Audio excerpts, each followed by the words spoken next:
Hello, everyone. Today, I'm going to tell you one of the most fascinating and mysterious stories in history, the mystery of the Titanic. You've probably heard about the Titanic before. Maybe you've seen the famous movie or read about it in books. But I promise you, after listening to this, you will feel like you're hearing this story for the first time. I'm going to tell you everything in great detail, and some things might even surprise you.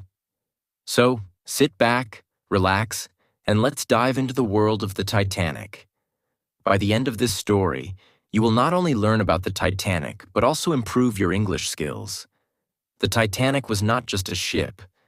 It was a dream, a symbol of luxury, success, and human achievement. Let's go back to the early 1900s when ships were the main way to travel across oceans. At that time, two shipping companies, White Star Line and Cunard Line, were competing to build the best and most luxurious ships in the world. Cunard Line had two fast and famous ships, Lusitania and Mauretania. These ships were fast, but White Star Line wanted to do something different. They didn't just want speed, they wanted luxury, comfort, and size. White Star Line decided to build three ships that would be the largest and most luxurious in the world: Olympic, Titanic, and Britannic. Out of these, Titanic became the most famous, but not for the reasons the company hoped. The Titanic was built in Belfast, Northern Ireland, by a shipbuilding company called Harland and Wolff. The construction started in March 1909 and took almost 3 years to complete. Thousands of workers worked day and night to build this giant ship. It was 882 feet, 269 meters long, and 175 feet, 53 meters, tall. Imagine this. The Titanic was almost the size of 3 football fields placed end to end. Now let's talk about why the Titanic was called unsinkable. The ship had 16 watertight compartments, and the engineers believed that even if 4 of these compartments filled with water, the ship would still float. This technology was so advanced at the time that people thought it was impossible for the Titanic to sink. The vice president of White Star Line, a man named Philip Franklin, was so confident that he said in front of the public, "The Titanic is unsinkable." Everyone believed it. The media wrote about it. It became the ship that could never sink. Now let's step inside the Titanic and see what made it so luxurious. At that time, traveling on the Titanic was not just a journey. It was an experience. The ship's interiors were designed to look like a 5-star hotel. In fact, many people said that the Titanic was even better than the best hotels in the world. The wood paneling on the walls was carved by hand and polished to shine. The stained glass windows sparkled in the sunlight. There were 2 grand staircases, and one of them, the first-class grand staircase, became iconic.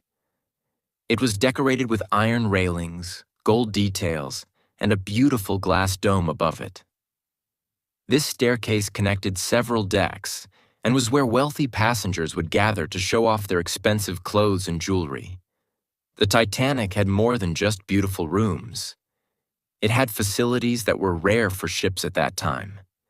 A heated swimming pool, a Turkish bath where passengers could relax, an electric bath, which was considered a modern luxury, a gymnasium with exercise machines, a squash court for sports lovers, a library where passengers could read books, 2 barbershops for grooming and haircuts. There were also restaurants, cafes, and smoking rooms where passengers could socialize. One of the restaurants, called the a la carte restaurant, was so fancy that you had to pay extra to eat there. The first-class cabins were decorated with silk curtains, elegant furniture, and the finest bedding. Even the second-class cabins were better than the first-class cabins on many other ships. The third-class cabins, though simple, were still more comfortable than those on most ships of that time. The Titanic cost $7.5 million to build in 1912, which is about $200 million today. Tickets were also very expensive. A first-class ticket cost $4,350 back then, like paying $100,000 today. Second-class tickets were $60, about $1,500 today. Third-class tickets were $15 to $40, around $400 to $1,000 today. The Titanic was a luxury ship, and only the richest people could afford first-class tickets. When the Titanic was finally completed, people all over the world were excited. It was the biggest ship ever built. Famous actors, businessmen, and wealthy families booked their tickets months in advance. Everyone wanted to be part of the Titanic's maiden voyage, its first journey from Southampton, England to New York City, USA. The Titanic set sail on April 10, 1912. Crowds of people gathered at the port in Southampton to see the ship off. Families waved goodbye to their loved ones, and photographers clicked pictures of the grand ship as it slowly left the dock. On board were 2,224 passengers and crew members.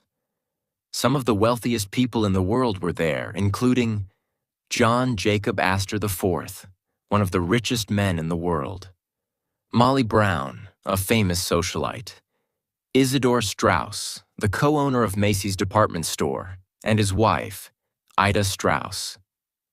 There were also immigrants traveling in third class, hoping to start a new life in America. For them, the Titanic represented hope and opportunity. The Titanic's journey started smoothly. The ship was cruising at a speed of 21.5 knots, which is about 10 kilometers per hour. Everything seemed perfect. Passengers enjoyed the luxurious facilities, relaxed in their cabins, and dined in the elegant restaurants. The weather was calm, and the sea looked peaceful. But just 2 days into the voyage, the Titanic received its first ice warning. It was a message from another ship, warning about icebergs in the North Atlantic. At that time, icebergs were common in the area, especially in April, but nobody worried too much. After all, the Titanic was unsinkable, right? The Titanic's journey continued, and by April 14, 1912, it had been sailing for 4 days. Everything seemed perfect. Passengers were enjoying their luxurious surroundings. The sea was calm, and the weather was clear. But no one knew that this peaceful day would turn into a disaster that the world would never forget. Throughout April 14th, the Titanic received 7 iceberg warnings from other ships in the area. These messages were sent through Morse code, a way of communicating using dots and dashes. Each warning informed the Titanic's crew about large icebergs ahead in the North Atlantic. Here's what happened with these warnings. Some of the messages never reached the captain, Edward John Smith, because they were not marked as urgent. Some were sent to the Marconi wireless operators, who were busy sending messages for passengers and didn't give the warnings much attention.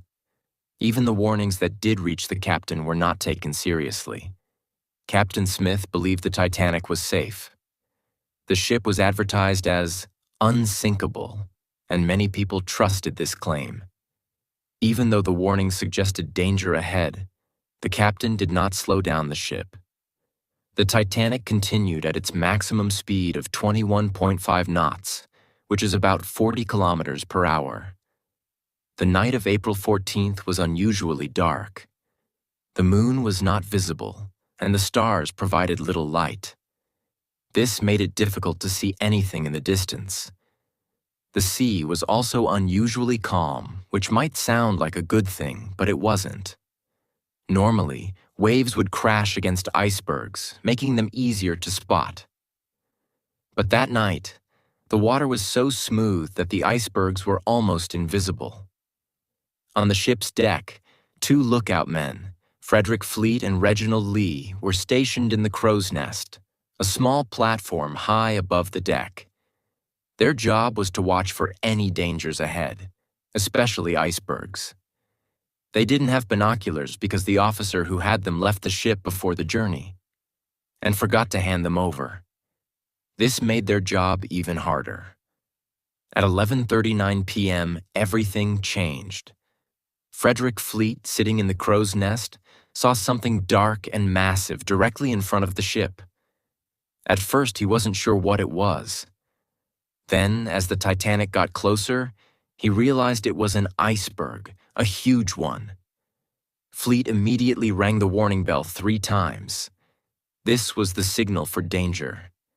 He then grabbed the phone and called the bridge, where officers controlled the ship. He shouted, "Iceberg right ahead!"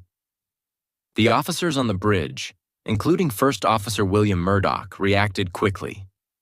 Murdoch ordered the crew to turn the ship to the left, reverse the engines to slow the ship down.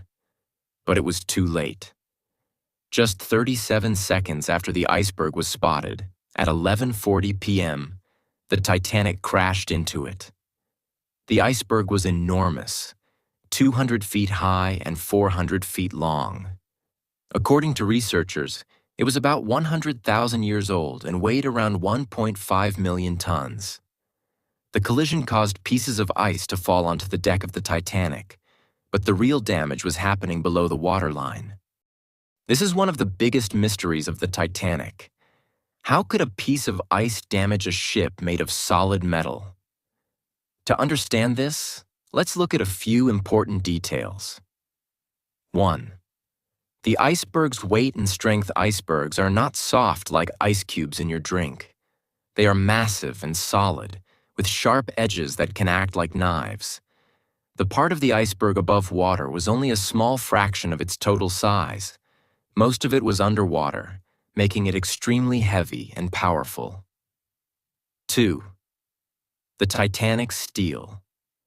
The Titanic was made of steel, but the steel used in 1912 was not as strong as the steel we use today. It became brittle in very cold temperatures, and the North Atlantic was freezing that night. When the iceberg hit the Titanic, the steel plates cracked instead of bending.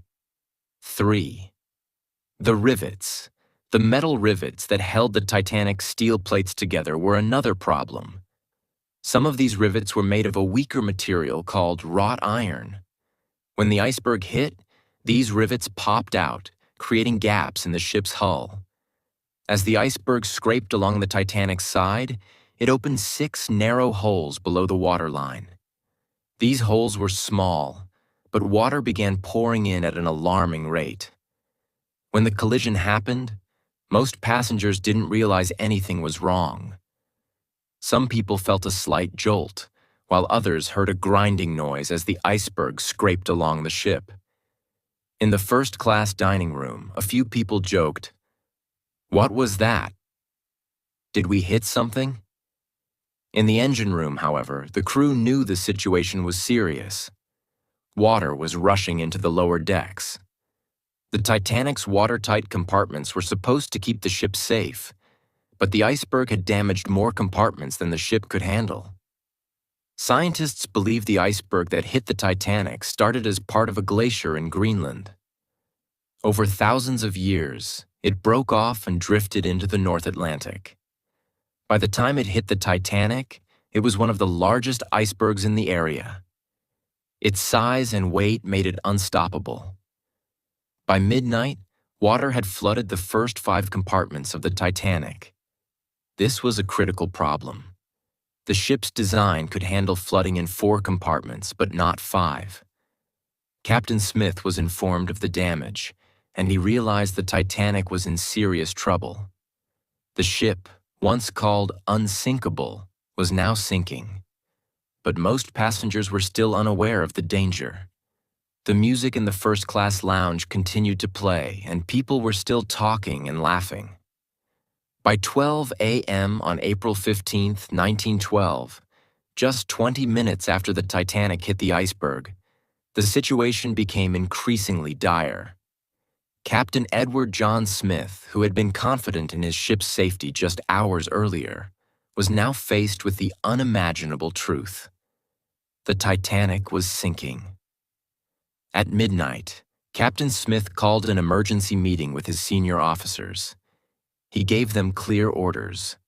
Start lowering the lifeboats. Send distress signals to nearby ships. Calm the passengers and avoid creating panic. The Titanic was equipped with 20 lifeboats, but these were not enough for the 2,224 people on board. The lifeboats had space for only about 1,178 people, which meant more than 1,000 people would have no chance of survival. This was a design flaw, as the ship was built to carry more lifeboats, but the company decided not to include them to keep the decks spacious and aesthetically pleasing. As the crew began lowering lifeboats, the Titanic's wireless operators, Jack Phillips and Harold Bride, started sending distress signals using Morse code. They used the call sign CQD, which meant Come Quick Distress. Later, they also used SOS, the new international distress signal that was easier to recognize. One of these distress signals was picked up by the RMS Carpathia, a passenger ship about 58 miles, 93 kilometers away. The Carpathia's captain, Arthur Rostron, immediately ordered his crew to change course and head toward the Titanic. The Carpathia could travel at a maximum speed of 17 knots, but even at full speed, it would take 4 hours to reach the Titanic. Meanwhile, other ships like the SS Californian were closer but did not respond in time. The Californian's wireless operator had gone to bed and didn't hear the distress calls.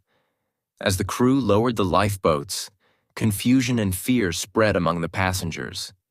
Most people didn't understand how serious the situation was. The Titanic was still brightly lit, and the band continued to play cheerful music to keep everyone calm. In first class, some passengers hesitated to leave their luxurious surroundings. They thought the lifeboats were just a precaution. In third class, passengers faced a much harder time. Many were trapped in the lower decks and struggled to find their way to the lifeboats.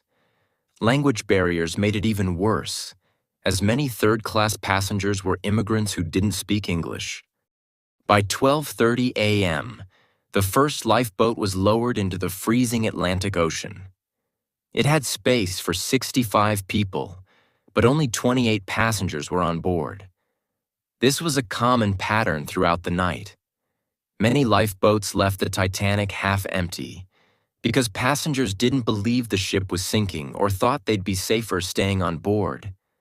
As water continued to pour into the Titanic, it became clear that the ship's watertight compartments were not enough to save it. These compartments were designed to keep water contained, but they only extended partway up the ship. Once the water reached the top of these compartments, it began spilling over into the next ones.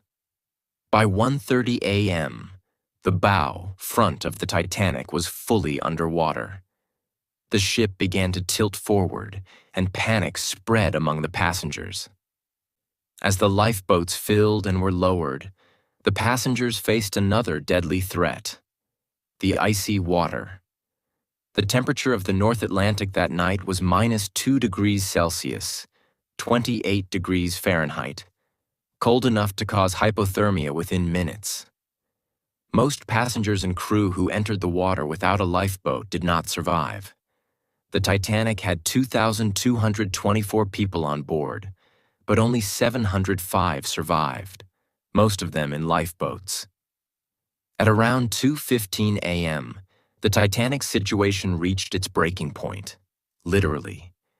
The weight of the water flooding the ship caused immense pressure, and the Titanic began to crack. Here's how it happened.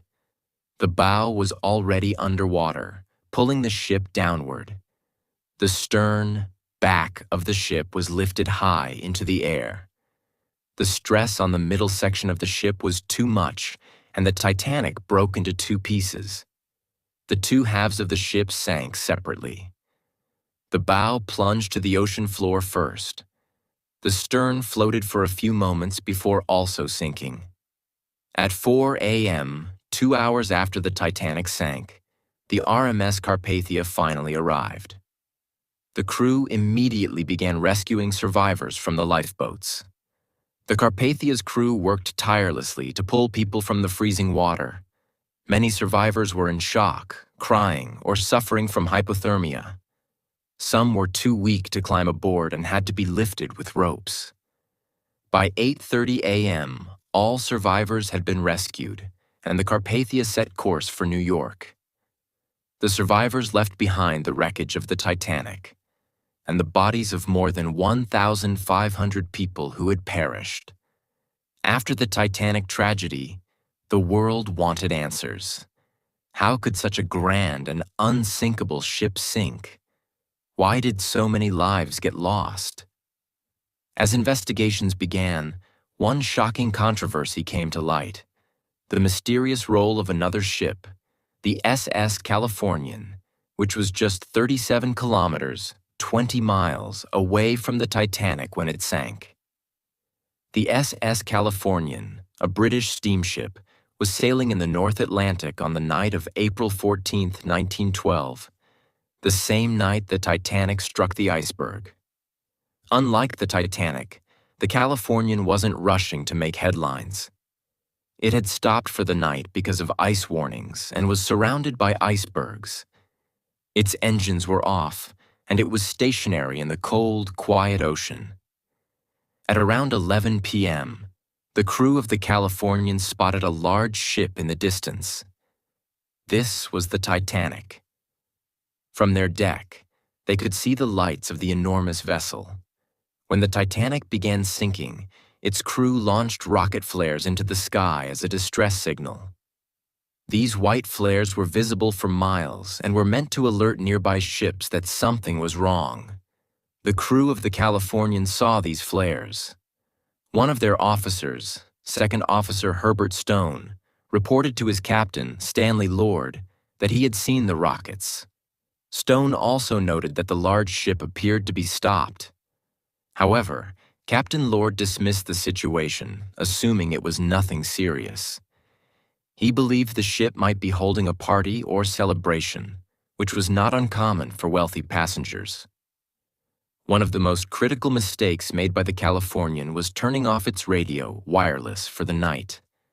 The wireless operator, Cyril Evans, had gone to bed at 11:30 p.m., shortly before the Titanic began sending distress signals.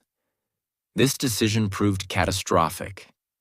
If the Californian's radio had been on, its crew would have heard the Titanic's SOS calls and could have responded immediately. The ship was close enough to reach the Titanic in time to rescue hundreds of passengers who later died in the freezing water. The question remains: could the Californian have truly saved lives? Distance.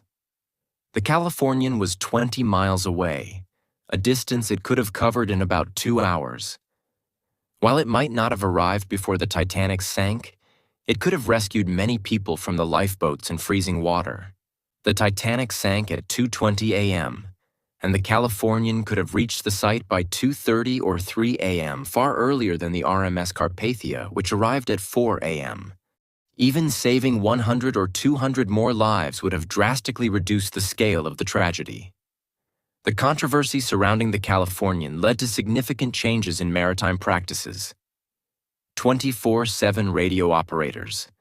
Ships were required to keep their wireless radios manned at all times to ensure no distress signals would go unheard. Clear signals. New guidelines were introduced for distress flares, making it clear that rockets in the night sky always meant danger, not celebrations. Responsibility to investigate. Ships were instructed to investigate any unusual activity, such as flares or nearby vessels appearing stationary. Captain Stanley Lord's reputation was permanently damaged by the inquiry. Lord spent the rest of his life trying to clear his name, but the controversy followed him until his death in 1962. The Titanic was not just a ship, it was a symbol of human ambition, luxury, and dreams. But in one tragic night, all of that was lost to the icy waters of the Atlantic. Even today, over a century later, the Titanic remains one of the most fascinating stories in history. After the Titanic sank on April 15, 1912, it disappeared into the dark depths of the Atlantic Ocean. For decades, No one knew exactly where the ship rested. People could only imagine what it looked like under the sea. Many believed the wreck would never be found, as it sank to a depth of 12,500 feet, 3,800 meters, far beyond the reach of most explorers at the time. It wasn't until 1985, 73 years later, that the Titanic was finally discovered. Dr. Robert Ballard, a deep-sea explorer, and his team used advanced technology to find the shipwreck. They sent a robotic submarine to explore the ocean floor, and what they found was breathtaking. The bow, front of the ship was relatively intact, while the stern, back, was twisted and broken, evidence of the ship splitting in two before it sank. Around the wreck, there were shoes, dishes, luggage, and other personal belongings of the passengers, a haunting reminder of the lives lost. Since its discovery, scientists have studied the wreck and found that it's slowly being destroyed. Bacteria and salt water are eating away at the metal. According to experts, the Titanic could completely disintegrate by 2030, leaving nothing but memories. Despite this, the fascination with the Titanic continues. It's not just about the ship itself, but what it represents. The ambition to build something extraordinary. The tragedy of overconfidence. The human stories of survival, loss, and courage. In 2012, to mark the 100th anniversary of the Titanic's sinking, Australian billionaire Clive Palmer announced an ambitious plan to build a modern replica of the Titanic called Titanic 2. Titanic 2 would have the same luxurious design as the original, including grand staircases, elegant dining rooms, and vintage cabins. However, it would include modern safety features, such as more lifeboats and advanced navigation systems, to ensure history wouldn't repeat itself. The ship was planned to sail on the same route as the Titanic, from Southampton to New York. While the project generated a lot of excitement, it has faced delays and challenges. To this day, Titanic 2 has not been completed, but the idea shows how deeply the Titanic's legacy lives on in people's hearts. 705 people survived, most of whom were women and children. Over 1,000 men perished as they gave up their spots on lifeboats for others. The Titanic taught the world many lessons. 1. Overconfidence can be dangerous. People believed the Titanic was unsinkable. This overconfidence led to mistakes, such as not having enough lifeboats and ignoring ice warnings. 2. Respect. Nature. The iceberg was a reminder that nature is powerful and unpredictable. Even the most advanced human creations can be humbled by the forces of nature. 3rd, plan for the worst. The Titanic disaster changed safety regulations forever. Ships are now required to have enough lifeboats for everyone on board. Radios must be manned 24/7, and safety drills are mandatory.